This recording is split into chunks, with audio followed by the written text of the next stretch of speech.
머니톡 가족 여러분 안녕하십니까? 갑자기 놀라셨죠? 네, 저는 신한투자증권 PWM 서울 파이낸센터의 황희원 팀장입니다. 오늘은 예고해 드렸던 것처럼 다른 분과 함께 짝지어서 대표님 없이 한번 진행해 보도록 하겠습니다. 오늘 같이 함께 하실 분은 글로벌 파트너스의 이성웅 이사님입니다.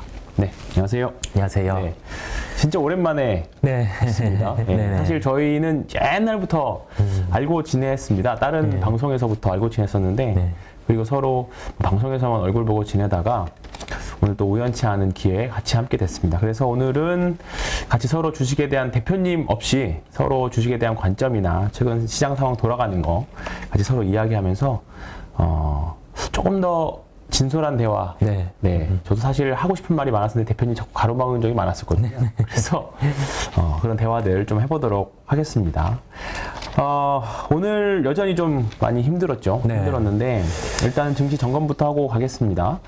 오늘 종합주가지수는 2268포인트 정도 마감을 했는데 사실 오늘 외국인들이 시장을 많이 팔진 않았습니다. 그렇죠? 많이 팔진 않았고 외국인들이 오늘 한 1,900억 정도 코스피에서 순매도를 했고요. 화면 같이 보여주세요. 네. 보시면 코스피에서 1,900 정도 순매도 했고 코스닥은 오히려 약간 소폭 샀습니다. 그 선물도 1,400억 매도밖에 안 됐는데 시장은 변동성이 엄청나게 나왔습니다. 어떻게 보셨습니까?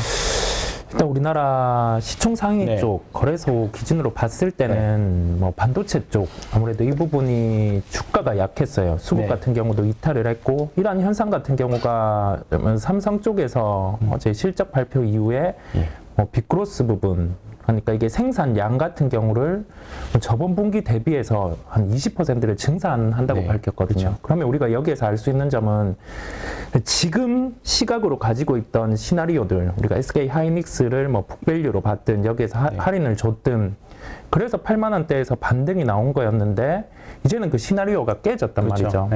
이러한 영향에 따라서 오늘은 뭐 기존의 매수가 유입이 되었던 뭐 외국인 기관 전부 이렇게 수급이 이탈하는 흐름이 나타났고 여기에서는 뭐 섣불리 바닥을 예단하기는 힘듭니다. 대형 IT 쪽은 섣불리 바닥 예단은 힘들고 아마 그 연말로 갔을 때 뭐 삼성전자의 경우가 뭐 감산에 대한 톤을 다시 보인다든지 이러한 그 공급의 이슈가 나타나야지 좀 주가는 다시금 긍정으로 변할 수 있다는 점. 시각은 기존보다 좀 보수적으로 돌려서 시총 상위주들 중에서 좀 반도체 사업을 영위하는 기업은 좀 그렇게 바라봐야 되겠습니다. 오늘 뭐 사실 시총 상위주들 LG 에너지 솔루션하고 몇 개 LG 화학주들 빼고 반도체 섹터들이 사실 좀 고전을 하는 하루였습니다. 그러니까 오늘 그냥 종목별로 보면 하이닉스 같은 경우에는 오늘 외국인들이 한 1조 4천억 정도를 매도를 했고요. 그 다음에 삼성전자도 한 1조 4천억 정도 같이 매도를 했습니다. 그러니까 이쪽에서 사실 엄청나게 순매도가 나왔는데 반대로 생각해보면 다른 쪽은 매수했으니까 실질적으로 1,900억밖에 매도 안 나온 건데 시장에서는 사실 변동성을 계속 많이 줬었고 지금 사실 우리가 2250에서 2300포인트를 사실 단기 저항 정도로 보고 대부분 기술적인 반등을 예상을 이제 여기가 좀 줄이자라고 했는데 딱 거기에서 나오니까 또 뭐 대외적인 뉴스가 겹치면서 저는 하락은 좀 나온 상태입니다. 뭐 최근에 보면 사실 신용잔고도 저는 계속 이제 변동성을 유발하는 요인들이 계속 이런 부분들이었잖아요. 주가가 급락할 때. 근데 여기 보시면 아시겠지만 신용잔고는 16조 초반에서 크게 변동이 없습니다. 전반적으로 그렇다 보니까 지금 소위 말해서 매도될 사람들은 사실 매도됐는데 매도된 것 같고 외국인들이 지금 거의 뭐 좌지우지하고 있는 시장 계속 이루어져 있는 것 같아요. 변동성이 사실 엄청나잖아요. 변동성이 엄청난데 그 가운데서 조금만 외국인들이 옵션 선물이나 옵션 같은 걸로 좀만 방향성만 확 쳐주면 그쪽으로 확 쏠렸다가 그쪽으로 개인들 따라오면 반대로 확 당겨버리고 그런 상태이지 않을까 그 상태가 되는 것 같아요. 그래서 지금 구간에서는 사실 매매하기가 굉장히 까다롭습니다. 기술적 분석, 우리가 뭐 하이닉스 아까 북밸류 말씀하셨지만 기술적 분석으로 접근을 하든 우리가 흔히 말하는 밸류에이션 상으로 저점 매수를 들어가더라도 사실 그 끝이 어딜지 모른다는 거 그게 사실 가장 어려운 점이고 과거에 이제 2018년에도 그렇지만 내년에는 더 어려워지는 거 아니야 이런 막연한 공포감이 주는 것 때문에 사실 스트레스가 많이 심하죠. 저도 뭐 이제 금요일 밤 이제 주말로 넘어가지만 네. 주말에 제발 주식 생각을 안 했으면 좋겠는데 주식 계속 들잖아요. 네네. 내일 월요일은 어떻게 되나. 사실 저는 출근하기가 별로 싫은 적이 별로 없었거든요. 네네. 회사 가는 게 재밌었고 주식을 보고 하니까. 근데 네. 요즘은 하루하루가 좀 힘드네요. 요즘 어떻게 매매는 그러면 좀 하시나요? 실제로 보더라도 좀 급하지 않게 계속 보고 있습니다. 네. 왜냐하면 우리가 시장에서 좀 포트폴리오를 채워 나가고 여기에서 공격적으로 하기 위해서는 첫 번째로는 뭐 시세의 연속성이 있어야 그렇죠, 있어야 되는데 되죠. 예. 종목들이 딱 맞아요. 단계적으로 가격의 흐름이 뭐 기술적으로 보더라도 딱 뭐 특정의 저항 시점에 도달하면 여지없이 조정이 그렇죠, 나오는 맞습니다. 점을 네. 우리가 볼 수 있고 또 그 가격대에서 조정이 나오면 실제 매수 가격보다는 더 빠져버려요. 맞습니다. 네. 네. 그러면 이게 칼같이 대응을 안 하면 좀 손실은 쌓이게 되고 그게 연속이 되는 게 지금 시장의 모습이고 또 그렇다고 해서 여기에서 2차 전지를 또 강하게 포트폴리오에 편입하고 편입하기도 가기에는 그렇죠. 부담이 있고 이미 많이 올라왔고. 해서 좀 상당히 난이도가 높은 시장, 네, 맞습니다. 높은 시장이 그러니까 연속이 되고 있습니다. 네. 저도 마찬가지지만 사실 오늘 저도 이제 주력으로 매매하시는 분들 사실 어제부터 굉장히 많이 좀 줄였잖아요. 네네. 저는 줄였습니다. 근데 사실 이번 주 금요일 날 가면 여지없이 좀 밀리지 않을까 네네. 그런 전략들이 좀 있었어요. 근데 사실 어제 같은 경우 상승은 네. 약간 좀 의외긴 했었잖아요. 그러니까 사실 이런 부류의 상승이 예전에는 사실 우리가 옵션 만기나 선물 옵션 동시 만기 전날 네. 정도에 저는 그 변동성이 좀 심했잖아요. 그때 네. 만기를 한 일주일 앞두고 변동성이 심한데 요즘은 이제 우리 위클리 옵션도 있잖아요. 그죠. 네, 네. 위클리 옵션이 이제 매주 목요일인데 이 수급이 매우 얇아지다 보니까 호가가 얇아지다 보니까 거의 뭐 이제 매주마다 만기를 겪는 그런 느낌들이 굉장히 강해요. 네. 그래서 요즘 저 같은 경우에는 매매할 때 혹시나 목요일 날이나 수요일 날 좀 시장이 좀 과하게 오른다, 좀 네. 과하게 내린다 하면 좀 반대 포지션들을 취하는 것 같아요. 그러니까 네네. 어제 같은 경우에 종목들이 다 좀 약간 위로 대형주도 왜 이래 할 정도로 올랐잖아요. 네. 그래서 어제는 과감히 많이 줄였던 것 같아요. 과감히 많이 줄이고 그리고 오늘은 또 실제로 대형주들은 좀 담고 네. 근데 하이닉스는 솔직히 오늘 사면서도 이걸 사야 되나 말아야 되나 그 생각이 들더라고요. 네. 네. 하이닉스가 LG 에너지 솔루션이 상장하면서 네네. 시총 2위 자리를 내줬잖아요. 그렇죠. 네. 최근에 어떻게 되는지 아십니까? 시총이 지금 보니까 4위가 되어 있네요. 그렇습니다. 네. 이거 투자자분들 아시는지 모르겠지만 하이닉스가 사실 시총 2위였잖아요. 굳건한 2위였어요. 그렇죠. 굳건한 2위. 네. 굳건한 2위였는데 하이닉스가 삼성바이오로직스한테 이제 4위 자리까지도 내줬습니다. 그렇습니다. 네, 3위 자리까지도 내주면서 지금 봐볼까요? 보시면 삼성전자는 뭐 건드릴 수 없는 넘사벽의 시총 1위를 보유하고 있고요. LG 에너지 솔루션이 보시면 124조 5천억 정도 되고요. 네. 그 다음에 원래 SK 하이닉스 이 자리였죠. 이 자리였는데 60조. 60조. 근데 삼성 바이오로직스가 최근에 흐름이 굉장히 좋았잖아요. 네. 62조가 됐습니다. 네. 그러니까 사실 뭐 주가 차트만 보면 아시겠지만 삼바는 별 빠지지 않았어요. 그렇죠. 사실 변동성만 있었지. 네. 뭐 8월달, 9월달은 뭐 전반적으로 다 빠졌음에도 불구하고 회복해서 올라왔고요. 네. 하이닉스는 뭐 여러 가지 우려들이 있어서 그런지는 몰라도 최근에 사실 계속 빠졌었고 어제 오늘 조금 하락폭이 좀 심하면서 네. 이제 주가가 시총이 좀 빠지면서 4위까지 어떻게 보면 하이닉스 입장에서는 뭐 진짜 오랫동안 지켜왔던 자리. 뭐 LG 에너지 솔루션 상장하면서 워낙에 덩치가 크니까 뭐 3위 나 인정할게. 네. 할 수 있었는데 이 자리까지 뺏겼다는 거는 하이닉스 투자자분들은 되게 좀 가슴 아픈 일일 수밖에 없을 것 같아요. 하이닉스는 어떻게 생각하세요? 하이닉스는 일단은 뭐 결론부터 네. 말씀을 드리면 우리가 봤던 8만 원대 가격은 네. 깨고 흘러나갈 가능성이 높아요. 왜냐하면 이 가능성이 높다는 게 뭐냐면 더 떨어진다라는 네 맞습니다. 8만 원이 깨진다. 네 맞습니다. 7만 닉스. 네 그게 현실화 될 거고 거기에서 이제 고민을 하는 거죠. 예. 네. 고민을 하는 이유가 뭐냐면 이게 증산에 대한 부분이 반영이 돼요. 그러면 지금까지 우리가 감산을 터치하고 왔던 게 첫 번째로 마이크론 실적 네. 때 한번 이 부분을 감산에 대해서 얘기를 했었고 그다음에 뒤이어서 그 낸드 부분 네. 일본에서 이 감산을 언급을 했었어요.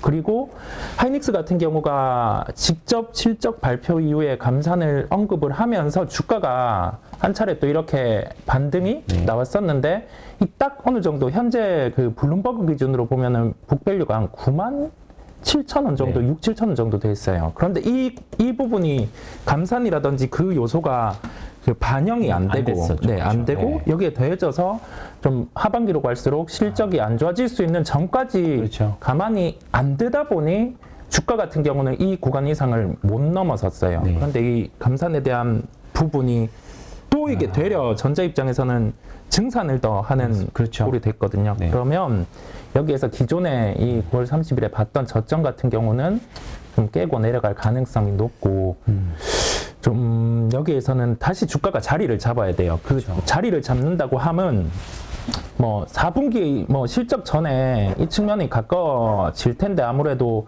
이 실적 이전에 좀 각 네. 기업들의 흐름들 이제 나머지 IT 글로벌 IT 업체들의 실적이 나오고 그러한 대응에 대한 좀 발표가 있으면 이렇게 최종적으로 좀 방향성을 정할 수 있는 그 점이라고 결론을 지어볼 수 있겠고 조금은 급한 매수는 지금은 그렇죠. 맞습니다. 네, 지금 국내 그리고 이제 사실 그게 비단 실적에 대한 문제라면 네. 또는 북밸류에 대한 문제, 뭐 증산에 대한 문제 이런 부분들은 사실 시간이 지나면 네네. 다시 뭐 경기가 좋아지고 반도체 업종에 대한 선호도가 높아지고 네. 뭐 그렇다라고 하면 조금 지금은 고생하더라도 기다리면 올라오겠거니라고 생각할 수 있습니다. 네네. 근데 지금 사실 정치적인 문제가 좀 있잖아요. 네. 미국이 이제 수출 통제를 하면서 네. 중국으로 들어가는 장비들을 이제 제한하기 시작했습니다. 네. 발표를 했죠. 근데 하이닉스가 샀죠. 그렇죠. 중국. 예, 중국에 있는 인텔에 있는 대련에 있는 네. 인텔을 인수를 했습니다. 네. 이게 그러면 사실 이제 더 이상 장비가 못 들어가기 때문에 중국으로 뭐 그걸 막는 거기 때문에 네.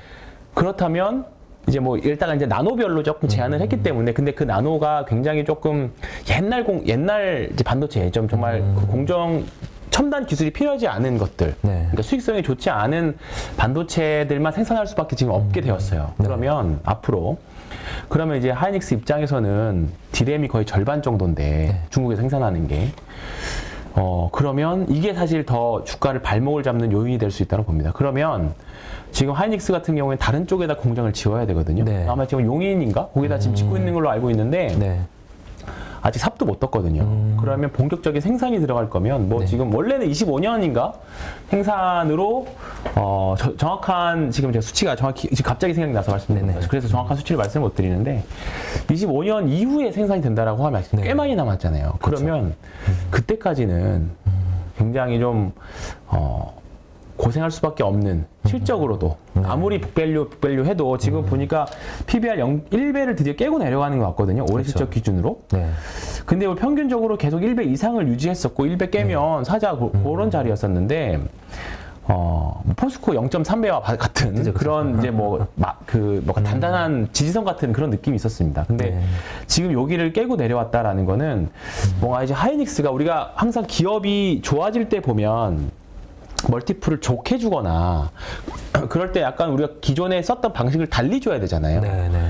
근데 하이닉스도 지금 사실 실적도 말씀하셨던 실적도 실적이고 저 정치적인 이슈가 결국은 또 실적이랑 연관돼서 이어지는 부분들이기 때문에 하이닉스는 그게 사실 그리고 예측을 할 수 없다라는 거죠. 예측을 할 수 없다라는 거. 예, 정치 이슈가 또 붙었기 때문에 미국이 본격적으로 중국을 누르기 시작한 그런 부분들이 좀 있어서 하이닉스 입장에서는 삼성도 당연히 물론 피해를 봅니다. 중국의 공장이 있기 때문에. 근데 하이닉스가 더 직격탄으로 만든 그런 부분이 있다 보니까 사실 이거를 과연 지금 영업이익 추정치도 지금도 떨어지고는 있습니다만 지금 이제 3분기나 또 내년 연간 실적들이 지금 계속 뚫어지고 있어요. 그러니까 제가 지난주에 보고서 하나 봤는데 내년도 하이닉 EPS 영업이익 추정치가 올해 대비 98%까지 줄어들더라고요. 네네.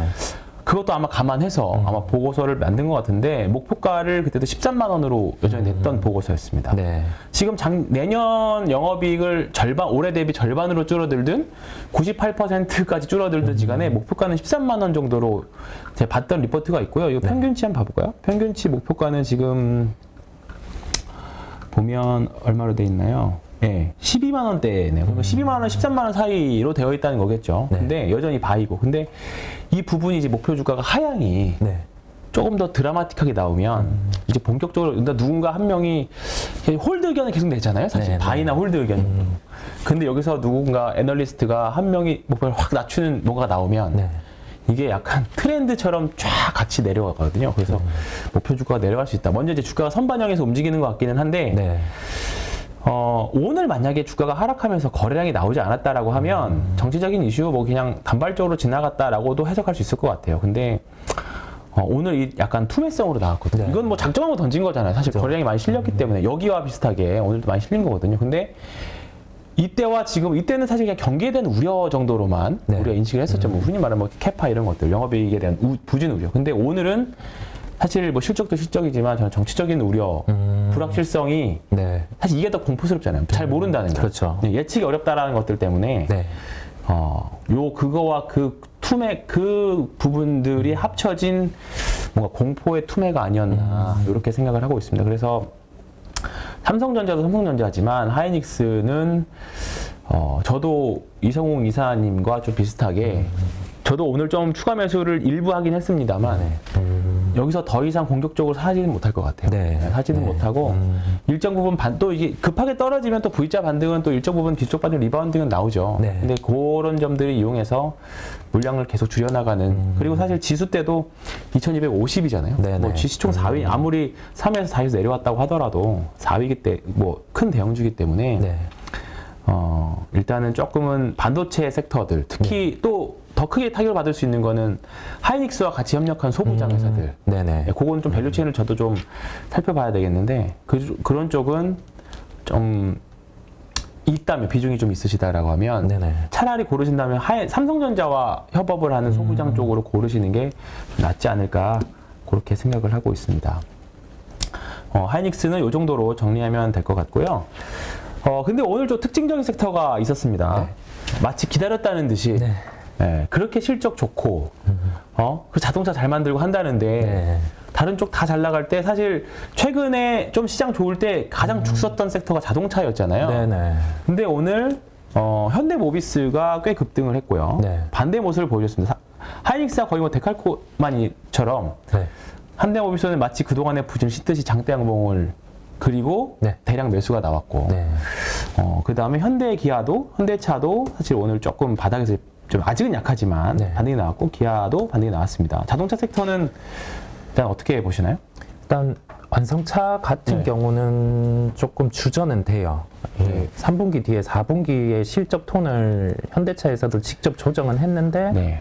이 부분이 좀 시장에서 예상된 케이스를 반영해서 조정된 부분이거든요. 그리고 이 3분기 실적이 나올 때도 뭐 환율이 다 좋은 측면 뭐 이까지 반영이 됐는데도 좀 예상보다는 실적이 그렇죠? 좋지 않았어요. 네. 그러면 여기에서 데이터 같은 경우가 좀 매출 볼륨이 올라올 수 있다거나 아니면 이 볼륨 안에서 마진이 확 좋아질 수 있는 점이 있어야 되는데 또 그렇죠. 그게 그렇지도 없죠. 네. 않단 말이죠. 그래서 좀 수급으로 본다고 하면은 지금 뭐 IT 쪽이 빠지면서 지수는 유지된다 하면은 자동차 쪽으로도 들어갈 그렇죠. 수 있는데 이것을 주도 업종이라고 받아서 보기에는? 좀 그렇죠. 공격적으로 맞습니다. 하기에는 좀 부담이 있어 보입니다. 저도 같은 생각입니다. 그냥 네. 오늘 기존에 그나마 좀 버텼던 돈을 좀 빨아들였었던 반도체가 네. 빨아들였다기보다는 버텼던 그 자금들이 빠져나오면서 네. 자동차 쪽으로 좀 들어간 게 아닌가. 네. 약간 이게 안 좋은 모양새가 됐죠. 그러니까 사실 많이 올라서 그쪽에 돈 빠지면서 바닥에 있는 게 좀 치고 올라가 줘야 되는데 그게 아니라 뭔가 손절매를 때리고 그냥 대체제를 찾아서 가는 듯한 느낌이 좀 저는 개인적으로 강했어요. 오늘 네. 그동안 제일 고생했었던 조선도 사실 그렇게 조선 좋다 했는데 네, 네. 사실 그동안 재미없었잖아요. 네. 근데 오늘 조선 섹터, 뭐 현대중공업도 실적을 잘 내긴 했습니다만, 조선 섹터하고, 그 다음에 조선 기자재도 네. 셌었고, 자동차하고 자동차 부품주도 오늘 셌었습니다. 네. 근데 이게 다시 주도 섹터 업종으로 가느냐, 아직 보기에는 저도 아직은 조금 멀었다기보다 그냥, 순환매, 계속 네. 순환매의 일종 정도로 보고 있습니다. 그래서, 이런 부분들을 고려해 보면, 네. 결국은 지금 안간 섹터들이 결국 다시 또 튀기는 하거든요. 네네네. 지수가 올라서도 사실 오늘 체감상으로는 엄청 빠진 것 같거든요. 근데 네. 사실 0.9% 정도밖에 안 빠졌어요. 네. 뭐 지수 때도 뭐 2268이에요. 그렇습니다. 사실 엄청 네. 밀리지도 않았어요. 네. 근데 이제 아마 저 같은 경우에는 뭐 조금 더 뭐 지수는 밀릴 수는 있긴 하겠습니다만, 밀리면 또 지수를 또 받치는 종목들이 생길 거고, 네. 그 안에서의 이제 좀 뺑뺑이들이 있을 것 같아요. 그래서 다음 주도주라기보다는 다음 순환매 섹터들을 네. 골라야 될 시점이 아닌가. 네. 일단 단기적인 관점입니다. 지금 사실 뭘 사도 불안하거든요. 그죠. 지금 네. 2023년도 영업이익 추정치도 아직도 떨어지고 있고, 지금 삼성전자 영업이익 추정치 하향도 아직 멈추지 않은 것 같아요. 네. 그걸 보면 내년도 영업이익 추정치가 올해 대비 한 10% 줄 걸로 일단 예상하고 있고, 그 다음에 삼성전자 추정치도 여전히 떨어지지 않고 있고, 그 다음에 여전히 금리 인상에 대한 변수가 있기 때문에 지수가 리바운딩 하기에는 아직 좀 시간이 조금 아직 필요하다. 네. 그런데 외국인들은 한국 주식을 어쨌든 사고 있다. 네. 바닥에서 일단은 확 무조건 던지는 기조는 지금 벗어났거든요. 네. 그러면 결국은 한 2000포인트, 지금 뭐 바닥을 정확히 예측할 수는 없지만 지금이 무릎이야 어느 정도라고 하면 네. 결국은 당분간 뺑뺑이가 될 건데, 순환매 장사가 될 건데, 어떤 섹터에서 뭐 내가 지금 당장 매수 여력이 없고, 그 다음에 일단 지켜만 봐야 된다 라고 그렇게 포지션을 또는 생각하는 분이 아니라고 하면, 네. 나는 적극적으로 시장에서 개입을 해서 조금씩 늘려보겠다. 근데 저도 요즘에 이런 걸 하고 있지만 매우 어렵지만, 네네. 그러면 어떤 섹터가 다음 주도라, 제가 주도주를 좋아해서 그만 나오는데, 네. 다음 순환매 섹터가 어디가 나올지 한번 생각을 한번 들려주시죠. 그러니까 바뀔 수 있는 외부 요인, 시장의 네. 조정이 나온 게 어찌 보면 강달러인 점도 있었잖아요. 맞습니다. 그러면 이 강달러가 둔화되는 시점에서 네. 피해가 달러로 인해서 가장 컸던 업종이 반등이 강하게 나올 가능성이 맞습니다. 높아요. 그렇다 보니까 여기에서 그러면 이게 항공종이거든요. 항공운송. 그렇죠. 예, 그렇다 보니 강달러가 바뀌는 환경에서는 우리가 저도 지켜보고 있는 게 항공 쪽. 이 항공 중에서 저가항공 같은 경우도 뭐 업황이 나아지기는 해요. 그렇죠. 그런데 좀 재무적인 이슈 때문에 맞습니다. 예, 저도. 지금은 뭐 좀 고민이 되고요. 대한항공 같은 경우를 일단 종목으로 맞습니다. 본다고 하면 좀 주목을 하고 있고, 그다음에 두 번째로 우리가 성장주들이 한번 조정이 나왔어요. 맞습니다. 카카오, 네이버, 그다음에 이 성장주 군에 함께 포함되어 있는 엔터 같은 경우가 조정이 나왔단 말이죠. 네. 그러면 이 엔터. 시장의 상황에서 성장주 같은 경우가 이제는 덜 빠져요. 미국 같은 경우에 실적이 나오고 뭐 메타라든지 이런 종목들이 빠짐에도 불구하고 나머지 비슷한 업종들이 안 빠진단 말이죠. 우리나라 안에서. 맞습니다. 그러면 여기서 가장 빨리 반등이 나올 수 있는 거 일단은 실적이 나오는 쪽, 그다음에 실적이 나오고 하반기에 갔을 때 뭐 다른 요소들, 콘서트라든지 이 점이 붙을 수 있는 그런 실적 체력을 갖추고 있기 때문에 저는 개인적으로는 뭐 엔터, 뭐 JYP 엔터, SM 쪽군을 좀 대표로 생각하고 오케이. 있습니다. 항공도 사실 뭐 이제 리오프닝으로 인해서 사실 기대를 했다가 네.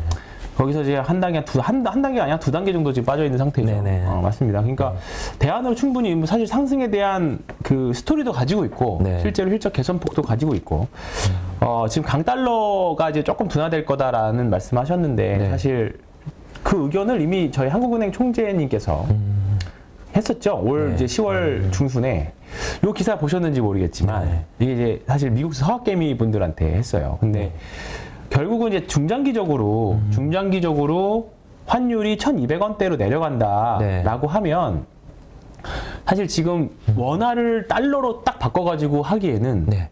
한 20%가 깎일 생각하고 들어가야 되는 네네. 거잖아요. 더군다나 지금 미국 시장도 안 좋고, 네. 그러면 그다음에 이제 250만 원 이상 벌면 또 세금도 내니까. 네네. 그러면 꽤 많이 벌어야 진짜 실질적인 소득이 생길 건데. 네, 맞습니다. 아니 그거 감안하고서라도 미국 주식을 해야 되느냐. 네. 그게 그렇게 생각하면 실제로 형제님도 그랬어요. 그냥 바꿔가지고 네, 그죠. 국내에 있는 안전한 자산 해라. 네. 저는 이제 PWM이라는 조직에 있다 보니까 사실 네. 거액자산가 분들이 있다 보니까 좀 이거를 좀 피부로 좀 많이 느끼는데, 네. 확실히 주식에 대한 선호도는 많이 줄었고, 네. 정말로 채권 쪽으로는 자금이 막 뭉칫돈이 계속 들어옵니다. 아. 네, 왜냐하면 뭐 오늘 발행한 뭐 한국전력, 요즘 뉴스도 있었죠. 한국전력 그 공사체가 막 연기금이 엄청 사랑해서 다른 회사채 하나도 안 내고 다 자금 빨아들이고 있다고. 근데 그거 말고도 지금 사실 뭐 레고랜드발 신용 이슈가 좀 있어서 네. 좀 불안불안하긴 하지만 지난주에 정부 개입 발표 이후로 약간 좀 이제 우려는 좀 사라진 상태이긴 하거든요. 네. 그렇다 보니까 여전히 채권이 지금 보면 연으로 한 5에서 6% 정도 되는 채권들이 계속 팔려 나오고 있습니다. 네. 뭐 저희 회사뿐만 아니라 다른 증권사도 마찬가지이고요. 네. 그리고 이제 한 2, 3년 뒤에 어쨌든 연준이나 우리나라나 금리 인하기 언젠가는 갈 거 아니에요. 네. 그러면 길어봤자 한 3년, 아니 짧아도 한 3년, 2년, 3년 정도 기다린다라고 하면 네. 결국은 금리가 이제 꺾이기 시작할 건데 그러면 네. 채권 가격이 상승하는데 그렇죠. 그렇게 되면 연 10%까지 수익률도 만들어내는 채권들이 분명히 나올 수도 있습니다. 그렇죠. 네. 그렇게 되면 주식을 할 필요가 없겠죠, 다시. 사실. 네. 지금 주식하면 사실 얼마나 불안해요. 그렇죠. 배당 받을 목적으로 사더라도 자본 차익으로 자본 차손 나버리면 아무 의미 없는 것처럼 네. 지금 사실 어떤 삼성전자를 사도 불안한 시장인데 굳이 지금 주식을 해야 돼? 이 생각이 되다 보니까 네. 네. 사실 이런 부분들이 여기서 나타납니다. 여기서 여기 금융도 통화 보면 네. 그 증시 동향에서 보면 증시 자금 추이를 봐볼까요? 네. 50조가 깨졌죠, 50조가. 네. 보면 네. 여기죠. 네. 네. 조금 막판에 좀 올라왔네요. 이게 한 50조가 깨져서 네. 뭐 일시적으로 좀 들어온 것 같긴 한데 지금 50조가 깨진 상태가 계속 유지되고 있습니다. 네. 네. 사실 예전에 주식시장 떨어져도 뭐 이제 예탁자금 많아서 사준다라고 했는데 맞습니다. 네. 사실 전 속으로 좀 약간 과연 그럴까? 그 생각을 했었거든요. 네, 네. 떨어지면 무서워서 이 주식을 어떻게 사? 그냥 빼지. 네. 네. 근데 약간 좀 그렇게 지금 가고 있는 것 같고 사실 그 자금들이 뭉칫돈들이 예탁자금이 아니라 채권이나 이런 쪽으로 실제로 좀 많이 흘러들어가고 있기 때문에 네. 주식시장의 거래대금도 많이 말라있고 그러다 네. 보니까 그래서 조금 어려운 환경은 당장 우리가 안고 가야 되는 국내 주식 투자자라면 겪어야 할 네. 숙명으로 일단 생각하고 있습니다. 그래서 이사님은 어쨌든 항공 쪽도 이제 바닥에서 대한항공 같은 거는 충분히 이제 매매해볼 만한 뭐 이격도 많이 벌어졌었네요. 네, 그렇습니다. 많이 벌어져서 그러니까 지금 시장이 완전히 좋지는 않아도 완전히 너무 최악도 아니거든요. 네, 맞습니다. 달러 환산 코스피 제가 한번 소개드렸던 EWY라는 티커 미국에 상장되는 티커 보면 대략 1,400, 한 1,500포인트 정도로 지금 미국인 외국 달러 기준으로는 그렇게 보입니다. 그러니까 그렇게 생각하면 싼 거는 맞아요. 네. 다만 이제 변수가 있어서 변동성이 나오는 것 뿐이지. 그래서 사실 이런 자리가 굉장히 조금 기술적으로 봤을 때 이게 대한항공 차트인데 대한항공이지 않고 이렇게 보더라도 네. 그냥 이렇게 약간 이평선들이 뭉쳐있는 구간 있잖아요. 네네. 이게 약간 매수와 매도가 팽팽하게 싸우는 구간이잖아요. 네네. 매수를 해야 되나 저항 나서 팔아야 되나. 근데 네. 이런 자리가 약간 조금 애매해요. 네. 여기서 이런 식으로 무너지는 케이스들이 많아요. 개별 종목별로도 다. 네. 근데 만약에 무너지면 이격을 메꾸는 흐름들이 꼭 나오거든요. 네. 그런 것들을 이용하시면서 매매를 하시는 게 조금 좋을 것 같습니다. 그러니까 너무 확 떨어진 거를 그러니까 뭐 하이닉스 사실 좀 이제 기회는 되는 것 같아요. 네. 조금 이제 일시적으로 좀 많이 떨어졌기 때문에 근데 그거를 하이닉스 같은 경우에는 오늘 이제 이격이 엄청 많이 벌어졌으니까 네. 이런 이런 것들 이제 리바운드 좀 나올 겁니다. 근데 아마 쉽지는 않을 거예요. 이것도. 네. 네, 그러니까 한번 이제 경험 삼아서 보시면 좋을 것 같고요. 저는 지금 한번 순환매 장세에서 해볼 만한 거 여전히 저는 신재생 에너지 쪽 네. 이지 않을까 이제 좀 생각을 하고 있는데 개인적으로 지금 하나솔루션을 계속 좀 긍정적으로 보면서 말씀을 드리고 있습니다. 하나솔루션은 다른 종목들과 다르게 완전히 좀 정별에 있고 좀 약간 다른 종목들과 다르게 좀 무슨 일이냐 혼자서 지금 신고가 살짝 썼다가 지금 조정인데 어제 실적 발표를 했는데 네. 굉장히 좀 실적을 긍정적으로 냈습니다. 네. 잘 냈고 태양광이 드디어 흑자 전환을 했습니다. 네. 계속 이제 예전부터 계속 투자를 해오던 태양광 사업이 드디어 흑자 전환을 했고 내년부터는 본격적으로 이제 태양광 사업에서 돈을 벌기 시작하는 회사가 됩니다. 그러니까 이사님도 이제 경험 많이 해보셨지만 정말로 기업이 큰 시세가 나는 거 보면 네. 기업의 DNA 바뀔 때 나오잖아요. 패러다임 바뀔 때. 네. 근데 하나솔루션이 예전에 하나케미칼이었잖아요. 그렇죠. 네. 케미칼 지금도 사실 매출의 한 60% 정도는 그 기초화학에서 나옵니다. 네. 뭐 가성소다라던가 뭐 나프타라던가 뭐 이런 쪽에서 나오는데 내년으로 가면 매출액은 이제 한 5대5 정도 돼요. 네. 기초화학이랑 태양광 쪽이. 네. 근데 영업이익의 질이 확 바뀝니다. 네, 영업이익의 질이 올해는 한 20% 정도가 영업이익으로 기여하는데 내년엔 반절 정도 기여를 하고요. 네. 내후년부터는 본격적인 태양광 회사로 바뀐다라고 생각합니다. 그럼 이게 뭐냐면 우리가 이제 사실 화학주들 보면 경기 민감주잖아요. 그렇죠. 경기 민감주 네. 대표적으로 그러니까 뭐 경기 민감주니까 뭐 경기 안 좋을 때 좀 떨어지고 네. 경기 좋을 때는 뭐 좀 더 좋고 뭐 그런 식의 이제 사이클을 타는 기업인데 지금 사실 화학 업종 최악이긴 하잖아요. 그렇죠. 여기서 나빠져봤자 화학은 나빠질 거 없다. 네. 좋아질 일만 남았다. 시간이 문제지. 네네. 근데 태양광은 지금부터 본격적으로 좋아지기 시작합니다. 하나솔루션이 이제 자회사를 갖고 있는 하나큐셀이 미국에서는 이제 그 주거용이든 상업용이든 모듈 1위거든요. 네. 그러면 이번에 뭐 IRA로 인해서 분이 수혜를 받을 걸로 예상을 하고 있고 지금 우려로 나온 게 중간 선거에서 공화당이 이겨버리면 네. 뺏기는 거 아니냐라는 네. 말이 있지만 실제로 태양광이 많이 깔려 있는 그러니까 태양광 일자리가 많이 있는 곳은 오히려 공화당 텃밭이 많습니다. 네. 그렇기 때문에 IRA가 축소되거나 철회될 확률은 좀 적다라고 이렇게 보고 있거든요. 네. 그러면 그 수혜를 이번에 어제 퍼스트 올라가 실적이 네. 그죠. 네. 안 좋았습니다. 그렇죠. 네, 안 좋았어요. 그래서 오늘 하나솔루션도 안 좋을 걸로 어느 정도 조금 접근을 했는데 네. 안 좋다라는 거는 태양광 업황이 안 좋다라기보다 네. 하나솔루션한테 뺏겨서 그런 것 같다는 생각이 좀 들어요. 네.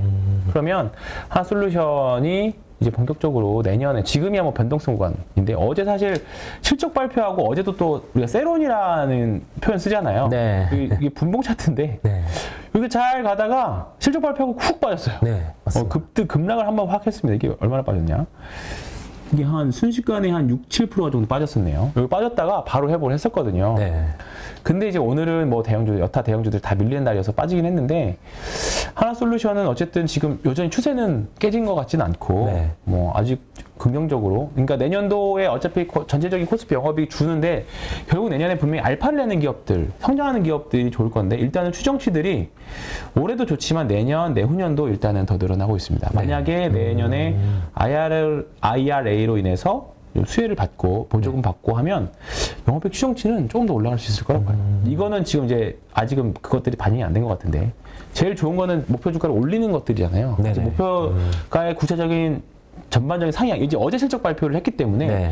아마 다음 주 정도면 하나솔루션과 관련된 리포트들이 나올 겁니다. 네. 근데 그럼에도 불구하고 빠진다라고 하면 한번 접근해봐도 되지 않을까. 그래서 저는 하나솔루션 플러스 네. 일단은 전체 재생에너지 중에서 태양광이 가장 비중이 높습니다. 네. 그래서 하나솔루션, OCI, 네. 뭐 그리고 좀 채워넣으면 풍력 쪽, 네, 풍력 쪽에서 뭐 CS 윈드도 사실 이번 주에 한번 급락 한번 했었거든요. 네. 지난주였나요? CS 윈드도 윈드도 보면 네, 어제 며칠 전에 급락했는데 별 문제 없다. 그냥 단순 수급 이슈인 것 같다. 그래서 일반대 나오는데 뭐 이 변동성이 심하니까 이 주식도 한번 같이 보시면 좋을 것 같고 지금 뭐 사실 한미글로벌 같은 주식은 네. 혼자서 뭐 독야청청 뭐 독자적인 혼자의 길을 가고 있습니다. 여기서 저는 거래량이 많이 나왔길래 아직 거의 다 왔나 보다 해서 다음날 떨어지길래 맞았네 했는데 일단은 좀 저는 지금 약간의 이제 더 이상 대응의 영역으로 이제 진입했다고 네. 보거든요. 뭐 전체가 100 있으면 한 10% 20% 들고 이제 마지막 끝까지 가보자 하는 식의 네. 지금 뭐 2차전지 소재주 금양이 그런 것처럼 그렇게 하고 있다고 보는데 어쨌든 지금 재생에너지 쪽도 다음 주에는 한번 좀 기대를 해볼 만한 섹터가 있지 않을까 이렇게 좀 보고 있습니다. 네. 그러니까 뭐 사실 재생에너지는 인간의 미래와도 관련된 내용이잖아요. 네, 지구 온난화와 관련된 내용이고. 네. 그래서 일단 이렇게 좀 보고 있고요. 이거 외에도 혹시 또 지금 사볼 만한 주식도 뭐가 있는지 뭐 사실 뭐 대표님 없으니까 이렇게 종목 이야기나 많이 하는 게 사실 뭐 있어 보이는 척 할 필요 없잖아요. 네네. 그래서 다음 주에 뭐 매매할지 네. 또는 이 주식 장기적으로 뭐가 좋아 보이는지 하는 쪽 있으면 네. 한번 풀어보시죠. 네. 네. 찾고 있는 부분은 그런 종목들을 좀 찾아보고 있어요. 우리가 뭐 하나의 가격의 사례인데 우리가 금양에서 받고 미래나노텍에서 본 것처럼 시장이 네, 일반 사업을 하는 기업에서 네. 2차 전지의 맞습니다. 네. 신사업에 대한 그 청사진, 그다음에 투자 그거를 네. 물어보면 주가가 먼저 움직이는 그렇죠. 점이 있어요. 그래서 나 뭔지 알 것 같은데요. 좀 일반 기업에서 2차 전지의 사업을 일반 해줄 기업에서? 수 있는 그런 기업들을 좀 찾아보고 있어요. 지금 네. 시장에서 좀 찾아보고 있는 단계고 네. 그게 뭐 구체화돼서 좀 찾아지면 언급을 드리도록 하겠습니다. 지금은 그러면 어떻게 매매를 하시는 거예요? 바이앤홀드 전략이세요? 바이앤홀드는 전 SK 하이닉스 기준으로 바이앤홀드였는데 하이닉스는 다 이 변수가 일단은- 생긴 거죠, 사실. 네, 네. 전부 다 그렇게 좀 포트에서는 그렇구나. 비었고 지금은 생각해야 될 점은 그 하이닉스는 확실히 기회는 오고 있어요. 네. 그다음에 소재 부품 장비 또한 그렇다고 생각하는데 원래의 시각으로는 이 소재 부품 장비를 연말부터는 봐야 된다 했는데 이 시간이 좀 그쵸, 미뤄진 늘어진 거거든요. 것 네, 1분기나 그리고 정치적인 변수. 맞습니다. 좀 그래서 종목들의 고민이 크고 그냥 3분기 단의 실적들이 나오면 좀 종목들을 추려가기 위해서 지금은 뭐 고민의 단계입니다. 방산도 실적 나오고 나서 네. 컨디션 다시 보고 좀 접근을 하려고 하고요. 네. 그러면 제 아이디어 한번 검증해 보세요. 아까 네. 저는 2차전지 이야기 하길래 일반 기업체에서 2차전지 회사로 금양 같은 거 이야기하면서 하시길래 제가 이제 이성훈 기자 스타일을 아니까 뭐 개별주도 좋아하지만 묵직한 것도 하니까 그래서 저는 내가 뭔지 알 것 같아라고 했을 때 네. 생각나는 게 뭐였냐면 포스코 홀딩스였어요. 네네네. 맞죠? 네, 저 공감입니다. 이제 아시는 분은 아시겠지만 사실 포스코 홀딩스가 이제 지주 회사로 바뀌었고 네. 주력자 회사는 사실 이제 포스코 케미칼이 됐어요. 네. 포스코 케미칼이 됐고 철강도 있지만 지난번 흰나노 태풍으로 인해서 사실 그걸로 인한 피해, 뭐 내년까지 언제 복구될지 모른다 그런 네. 피해 추산들이 나오면서 지금 현재 주가는 이름에서 오는 그런 건지는 몰라도 혼자서 철강 회사처럼 움직이고 있잖아요. 그렇습니다. 네. 근데 포스코홀딩스의 60% 정도는 지분이 네. 포스코 케미칼을 갖고 있고 네. 그리고 이번에 3분기 IR 자료를 보면 네. 꽤 의미가 있죠. 네. 네. 뭐죠? 지하전지와 관련된 신사업. 맞습니다. 네. 지금 가장 핵심인 뭐 계속 뉴스에 나온 리튬입니다. 리튬. 네네. 리튬과 관련이잖아요. 그래서 아르헨티나에 있는 염호를 이제 그거를 가공을 해가지고 네. 이제 양극재 만들기 전에 이제 그 NCM이나 NCA에다가 리튬을 입혀야 양극재가 되잖아요. 네. 결국은 포스코 홀딩스는 장장기적으로 마치 제가 왜 아까 하나솔루션을 말씀드렸냐면 네. 하나솔루션도 태양광 일원화를 사업에서 일원화를 한 회사잖아요. 네. 포스코홀딩스도 2차전지 사업에서 일원화를 하려고 지금 하고 있습니다. 네. 그러니까 그 리튬부터 시작해서 네. 포스코케미칼 보면 이제 양극재까지 네. 쭉 가는 거니까. 근데 지금 주가는 철강 기업 PER 밸류에이션 밟고 있어요. 네, 맞습니다. 아까 저희가 우스갯소리로 PBR, 하이닉스 PBR 1배 했던 것처럼 네. 포스코홀딩스는 지금 0.3배까지 결국 또 왔어요. 네.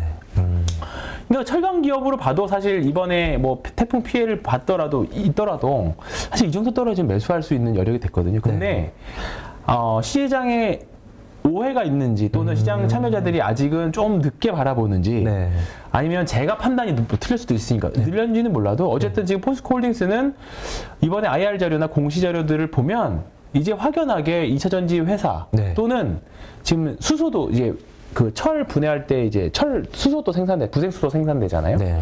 그리고 뭐 수소 산업이나 재생에너지 사업들을 폐배터리 사업 같은 것까지 계속 쭉 다 붙이고 있습니다. 네. 네, 자회사들로 다.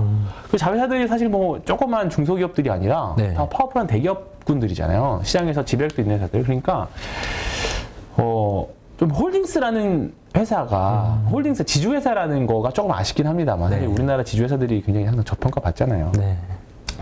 그런 게 좀 아쉽기는 하고 뭐 분할 상장이 물적 분할이 어렵긴 하겠습니다만 이제는 분위기상으로나 이제 주주들의 최근에 풍산 처리한 것처럼 네. 이제 아마 쉽지는 않을 거라고 보는데 또 이제 지주회사도 분할 상장하면 어떻게 그에 대한 우려감들이 있어서 그런지는 몰라도 포스코 홀딩스는 조금 안 좋은 뭐 주가 흐름이 상대적으로 안정적이긴 합니다만 네. 아직은 밸류에이션을 2차전지 밸류에이션을 받지 못하고 있는 것 같아요. 근데 네. 철강 산업은 못해도 연을 평균 4에서 5조씩 벌었었거든요. 네. 평균 4에서 5조씩 벌었어요. 네.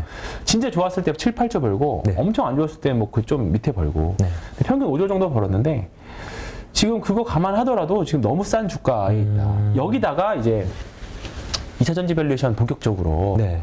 들어오기 시작하면 뭐 호주의 광산도 샀고, 네. 뭐 아르헨티나 염호 사고, 그래서 리튬 본격적으로 생산한다는 거니까. 그러면 중장기적으로 투자했을 때 이거만한 거 없지 않나. 이 생각 지금 이제 20조거든요. 20조. 네. 뭐 시가총액 20조면 20조짜리 사가지고 언제 돈 벌어라고 할 수 있지만, 이거만큼 지금 장기 투자 하면 뭐해? 라고 했을 때 편안하게 살 수 있는 게 이거밖에 없지 않을까 싶어요. 네. 사실 지금 그래서 뭐 우리가 예상할 수 없는 변수가 또 앞으로도 나올 수는 있지만 네. 그게 아니라고 하면 지금 구간에서는 포스코홀딩스만한 게 저는 없다 이렇게 생각합니다. 네. 이렇게 저는 하나 말해봤어요. 근데 네. 이거 좀 쉽죠 사실. 이거 아시는 분들도 많고 대형주라서 네. 조금 작은 핫한 것들 섹시한 것들 뭐 없어요? 저는 다음 주 굳이 있다면 뭐 로봇주 정도? 로봇. 네, 로봇 섹터도 마찬가지로 보거든요. 그러니까 이게 제가 지금 말씀드린 것들이 다 비쌀 수도 있습니다. 가치 투자 관점에서 비쌀 수도 있는데 결국은 인류의 생존, 인류의 패러다임하고 저는 같이 간다고 보거든요. 네.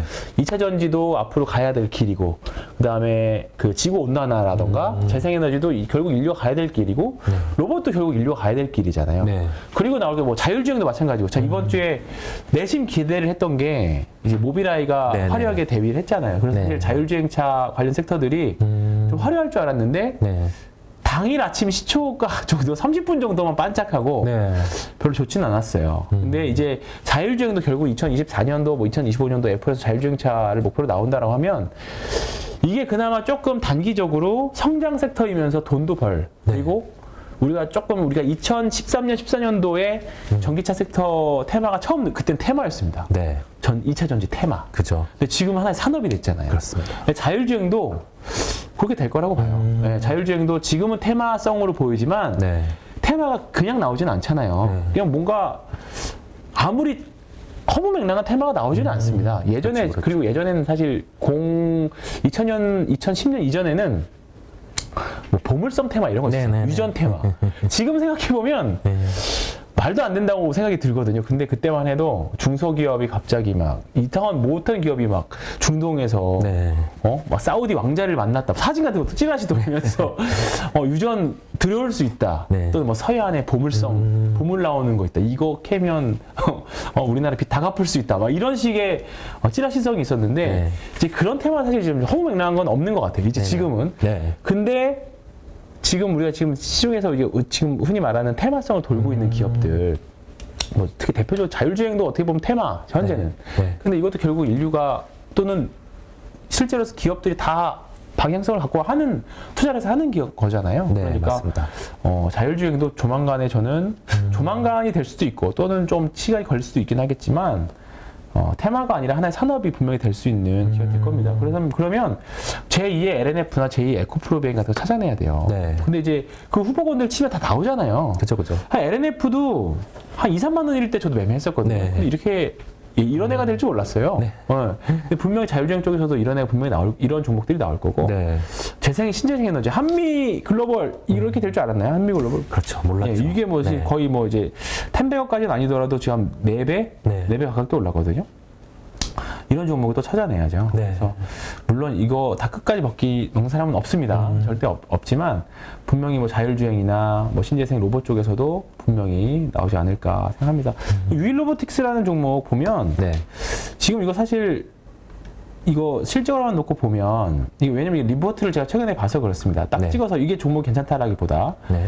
유일 로보틱스 보면 사실 재무제표 이런 거 보면 올해 1억 벌어요. 네네. 네, 1억 버는데 시총이 2천억이니까 뭐 말도 안 되는 PR을 갖고 있죠. 네. 근데 내년부터 본격적으로 이제 벌기 시작하거든요. 로봇도. 네. 뭐 우리가 감속기 SPG 같은 것들도 그죠. 마찬가지고, 그다음에 뭐 스마트폰 케이스에서 로봇 하는 회사 네. 어딘지 아세요? 케이스를 인탑스? 역시 그렇습니다. 인탑스 같은 회사들도 마찬가지고, 뭐 레인보우 로보틱스도 그렇고, 네. 뭐 그냥 이 로봇 치면 다 나오는 기업들이 있잖아요. 그런 기업들이 결국은 인류의 생존하고 관련된, 고령화와 관련된, 뭐 인구 축소와 관련된, 다 어떻게 보면 우리 인류가 살아가는 방향과 관련된 부분들이기 때문에 네. 로봇도 지금은 테마지만 여기 목표가 4만 원이고 4만 원. 4만 원짜리가 있습니다. 지금 25,000원입니다. 네. 이게 물론 한 군데서 쓴 거긴 하지만 네. 허무맹랑한 걸 가지고 쓰진 않았을 거거든요. 물론 들 수도 있지만 네. 허무맹랑하다고 생각은 하지 않습니다. 근데 최근에 로봇 테마들이 사실 좀 재미없었어요. 네. 유일 로보틱스도 그렇고 인탑스도 그렇고 그다음에 SPG도 그렇고 SPG 얘도 그렇고 보면 뭔가 일단 한번 쫙 찍고 지금 조정이 좀 격하게 나왔거든요. 네네. 그럼 이거 최소한 리바운딩 정도는 한번 곧 나오지 않을까 하는 섹터가 저는 다음 주 로봇, 네, 뭐 신재생 에너지 이렇게 생각하고 있습니다. 저만 떠드는 것 같은데 아, 좀 떠들어 주세요. 네. 자, 이제 다음 주 전략을 이제 좀 얘기를 해봐야 되는데 드디어 네. 다음 주 4자를 볼 때가 됐습니다. 사자. 어떻게 생각하십니까? 네. 지금 다음 주 같은 경우에는 시장이 우리가 절대지수 같은 경우는 이게 여기에서 더 치고 나가려고 하면은 IT가 덜 빠졌어요. 맞아요, 맞습니다. 이게 이렇다 보니까 하이닉스 삼성전자가 변수가 없었어야 된다고 생각해요. 네. 여기에서는 뭐 나머지 업종들이 못 버텨주면 좀 시장을 추가로 조정을 열고 보고 있기는 해요. 그런데 아까 처음에 우리가 나눴던 얘기처럼 코스닥과 관련해서 성장주들이 덜 빠지고 있단 말이죠. 맞습니다. 네, 그러면 여기 안에서 버텨주는 지수는 이제 지금은 시총 상위에서 중위 쪽으로 확산이 됐고 여기에서 또 버텨주면 이제 개별주 쪽으로도 맞습니다. 늘어날 수 있거든요. 그렇다 보니 팀장님께서 말씀해 주신 것처럼 뭐 로봇이라든지 그러한 종목 같은 경우 저도 한번 주가의 추이가 어떤지 맞습니다. 같이 좀 살펴보도록 하겠습니다. 다음 주 이제 11월 2일 날 아마 그나마 이번 주에 좀 좋았던 이유 중에 하나가 캐나다 연준이 네네. 원래 조금 강하게 갈 줄 알았는데 0.5 하면서 네. 원래 100% 정도였는데 미국 연준도 네. 근데 이제 아직까지는 뭐 압도적으로 0.75지만 네.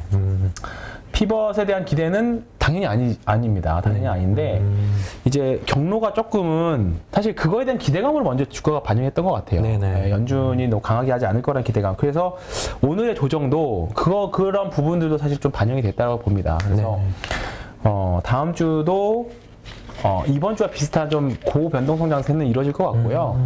이미 시장 금리는 미국 10년물 금리는 이미 4% 이상 넘었기 때문에 네. 그 부분들 시장 금리에 다 반영이 되어 있고요. 네.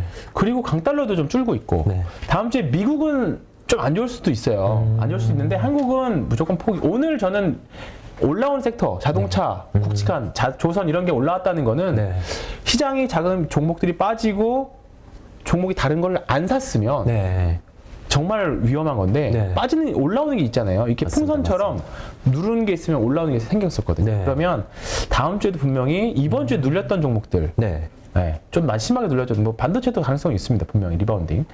눌렸던 종목들이 다음 주에는 좀 튀어 올라올 확률도 좀 있다. 결국은 순환매 장세가 이루어질 것 같고요.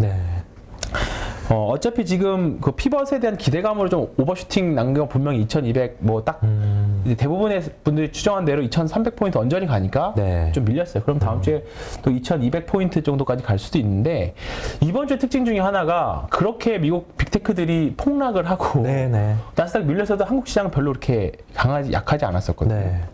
근데 사실 지난주에는 미국 시장은 강했지만 한국만 개박살 났잖아요. 맞습니다. 계속 퐁당퐁당해요. 그렇기 때문에 다음 주는 사실 뭐 반대로 또 사실 오늘 다른 많은 분들이 다음 주에 금리 인상하니까 다 팔자, 일단 팔자. 그 분위기 좀 강해요. 고객자산가분들 그런 분위기 강합니다. 그렇기 때문에 최소한 사진 않죠. 있는 거 줄이자 분위기지. 그렇기 때문에 대형주도 다음 주는 조심해야 되지 않을까. 결국은 다만 이 부분들이 이제 한 두세 달 전과 지금은 미국의 금리 인상 올라가는 시점이 다르잖아요. 2%대 0.75 올리는 거랑 지금 3.25에서 올리면 이제 사실 위로 올라갈 룸이 별로 없잖아요. 뭐 0.5% 정도 최대. 많아봤자 0.75인데 그거 뭐 이제 다 어느 정도 사람들이 다 인지하고 있는 거고. 맞습니다. 혹시 하는 거에서는 잘 안 터져요. 설마 하는 거에 망가지지. 일단은 그리고 뭐 국내 채권 말해서 사실 증권사나 건설사들 그것도 한번 고통을 겪었었잖아요. 이번 주에. 근데 또 다 튀어 올라왔고. 그렇습니다. 그러니까 좀 주식이 너무 과하게 빠졌다. 오늘 하이닉스 포함입니다. 과하게 빠졌다 싶으면 조금 단기적으로 사서 리바운딩을 기대해 보는 것도 저는 좋은 전략이 생각합니다. 그러니까 지금 잃지 말아야 될 거는 여기서 포기하고 나가버리면 그렇죠. 저는 이제 무릎 이하 정도이기 때문에 일단 지금은 무조건 버티는 게 낫지 않겠느냐. 그게 외국인들의 최근 매수 행태로 드러나지 않았느냐 저는 그렇게 일단은 생각하고 있어서 네. 주식은 결국은 긍정론자가 돈을 벌게 돼 있잖아요. 맞습니다. 예. 맞습니다. 저는 죽어도 곧버스를 사지 않습니다. 네. 네, 내려갈 것 같아도 곧버스 사지 않아요. 맞습니다. 네. 이게 그 인버스 쪽에 대해서 포트에 편입을 하게 되면 하는 순간 네, 이게 시장을 좀 왜곡해서 보게 보는 맞습니다. 네. 그리고 뭐 종목들을 잘 못 사게 돼요. 못 사게 되죠. 그 네. 말씀이 딱 1,000만 원 중에서 100만 원만 곧버스를 사도 네. 이게 나머지 종목들에 다 부정적으로. 네네 맞습니다. 네, 다 부정적으로. 그래서 그래서 저는 곧버스를 사자고 하는 손님이 있어도 네. 저는 안 삽니다. 알아서 하세요. 이렇게 네. 그렇게 하는 정도로 보고 있기 때문에 시장 이제 지금은 멘탈 싸움인 것 같아요. 네. 멘탈 싸움이고 그겁니다. 그 다음에 레버리지 진짜 잘못 쓰면 맞습니다. 힘든 시장입니다. 네. 다들 고통스러워할 수 있는데 지금 멘탈을 강하게 챙겨야 되는 그런 구간이지 않을까 이렇게 생각합니다. 네. 더 추가적으로 해주실 말씀 없나요? 뭐 시장이 워낙 이번 주 생각해보는 거. 네. 까다로웠어요. 까다로웠고 그다음에 많이 가지고 계시기도 할 네. 뭐 시총 상위 뭐 전자라든지 SK 하이닉스가 좀 이제 주가가 빠졌다 보니 고민이 많으실 텐데 이게 하이닉스 기준 그다음에 반도체 사업 조금 분명히 기회가 좀 밀렸을 뿐이지 지금도 이제 기회가 오고 있는 거예요. 그 점을 네. 우리가 생각을 하고 좀 이 스텝 안에서 다음에 주가가 반등이 나왔을 때 어떤 식의 산업 안에서의 변화가 있어서 반등이 나왔는지를 좀 같이 맞아요. 기억을 네, 해 맞습니다. 봐야 되겠습니다. 그러니까 지금 사실 숫자나 네. 지표나 앞으로 나올 지표나 이런 거 보면 네. 사실 당연히 하방으로 전망하는 게 맞죠. 네네. 당연히 뭐 좋을 게 뭐가 있겠어요. 금리도 올라갔지. 그러면 당연히 이런 금리를 반영을 해서 이 높은 이자를 반영을 하면 당연히 내년도 기업들 실적 당연히 안 좋아지겠죠. 네. 그러니까 이제 그거를 앞으로 기업 실적이 더 안 좋아지니까 주가가 더 부러질 거다라고 네. 생각하는 사람들이 이제 하락론자가 되는 거고 맞습니다. 그것까지 다 반영한 주가다. 네. 그것까지 다 반영한 주가다라고 하는 분들은 사실 그런 분들도 상승론자라기보다는 네네. 그냥 옆으로 횡보 정도 되지 않을까 네. 생각하는 거죠. 그냥 그 나중에 이제 여기서 더 나빠지는 거를 대비해서 연준이 지금 급하게 금리 올리는 거잖아요. 네네. 나중에 전기 다 나빠졌는데 금리가 저 밑에 있으면 맞습니다. 정책적인 수단을 쓸 수 있는 당장 급하게 쓸 수 있는 수단이 없기 때문에 빠르게 올리는 거라고 보거든요. 네. 그러면 우리가 금리 인상 속도도 이렇게 빠를지 몰랐잖아요. 사실. 맞습니다. 근데 그리고 뭐 연준의 지금은 뭐 뉴스들이 연준의 피벗이 나올 거를 기대하지 마라. 뭐고 네. 나오지만 네. 또 몇 달 지나고 나서 이것도 어떻게 될지 모릅니다. 금리 특히 뭐 금리 그다음에 환율 네. 특히 이런 쪽 그냥 주식보다 더 예상하기 어려운 부분들이잖아요. 변수들도 많이 있기 때문에 네. 그렇기 때문에 너무 공포에 빠져서 네. 그럴 필요는 없다 생각합니다. 네. 좋은 주식은 분명히 올라올 거고요. 지금 나스닥 선물이 우리가 이 방송 나갈 때는 이제 거의 대부분 이제 주식시장이 실제 열리긴 하겠지만 네. 아침보다는 조금 더 안 좋아지긴 했네요. 근데 희한하게 별로 두렵지가 않네요. 이번 주에 그렇게 처음 맞았어도 한국 시장이 버텼었기 때문에 네. 지난밤에는 이제 어젯밤에는 이제 메타가 네. 세게 맞았는데 네. 지금은 또 이제 아마존이 또 네. 이제 세게 쳐맞고 있습니다. 네네. 네, 이제 이번 주가 거의 이제 빅테크들은 이제 실적 발표를 마무리를 다 했거든요. 네. 그렇기 때문에 이제 우리나라 실적도 발표를 하고 있고 네. 그래서 아마 실적 발표들이 어느 정도 마무리하면 이제 앞으로 향후의 전망치들 네, 맞습니다. 리포트들이 나올 건데 거기서 상향되는 것들에서 또 분명히 또 매수 기회나 또 수익을 낼 수 있는 기회가 있을 거라고 생각을 합니다. 네. 이제 한 55분 했습니다. 딱 대표님이 55분 정도 하라고 했는데 네. 딱 시간을 맞췄어요. 이거 언제 하나 했는데 사실 여의도 오면서 네. 오늘 전화 통화 엄청 많이 했거든요. 네. 사실 주식 통화보다 요즘 채권 통화를 더 많이 네. 채권과 관련된 그래서 여의도 오면서 거의 3시 반 지나면 거의 그러기 상태 돼요. 그렇죠. 영업사 네, 대부분. 그리고 뭐 통화를 안 하시는 주식을 보는 분들은 네. 사실 주식이 좀 올라줘야 사실 도파민도 나오면서 막 내일 빨리 열렸으면 좋겠다 막 그렇게 되는데 요즘은 사실 빨리 금요일 오후 되라 다 네. 내일 안 쉬게 뭐 그러고 그만큼. 있으니까 그럼에도 불구하고 이제 내일은 열심히 잘 쉬시면서 쉽지 않습니다. 뭐 당연히 주식에도 저는 또 내일 아침에도 집에서 LG 테스트를 또 열어보겠지만 또 어떤 거를 좀 수익을 낼지 고민을 해야겠지만 네. 살아남아야 또 수익을 낼 수 있는 맞습니다. 또 기회가 오기 때문에 네. 멘탈 잘 챙기시고 요즘 환절기라서 제 주변에 또 아프신 분들이 갑자기 좀 많이 늘었거든요. 네. 그래서 환절기 때 건강 잘 챙기시고 요즘 운동하기도 너무 좋은 계절이니까 네, 저는 또 맞습니다. 내일 아침에 공 때리러 갑니다. 네. 운동 뭐 하세요? 저는 뭐 숨쉬기 운동 한다고 하지 말고. 아주 특별히 챙겨하진 않고요. 네. 예, 뭐 산타한 거 좋아하고. 아, 산, 네. 좋습니다. 저도 러닝하고 테니스 뭐 이런 거 엄청 좋아하는데 네. 저는 원래 토요일 날 잘 안 하거든요. 네. 토요일은 조금 오전에는 좀 쉬면서 네, 그죠. 하려고. 근데 내일은 스트레스 너무 심해서 운동 좀 하려고 하고 있습니다. 네. 이렇게 오늘은 이 정도에서 마무리하면 될 것 같고요. 저의 첫 진행이 어떤지 모르겠습니다. 처음에 사실 좀 약간 말 버벅인 것 같은데 옛날 또 생각도 나고 해서 한번 해봤습니다. 다음에 또 제가 여러분들 좋아하시는 패널 데리고 또 둘이서 한번 해보겠습니다. 오늘 성웅이래. 이성웅 이사가 약간 조용한 스타일이라서 저도 흥분하지 못하고 그랬는데 또 이선엽 부장님이나 또 흥분하는 거 좋아하는 거 나오면 또 엄청 치고받고 할 거예요. 그래서 이선엽 부장님하고 저하고 나오면 아주 그냥 볼만하겠습니다. 그냥 서로 둘 다 얼굴 인상들이 한 인상들 하는 분이다.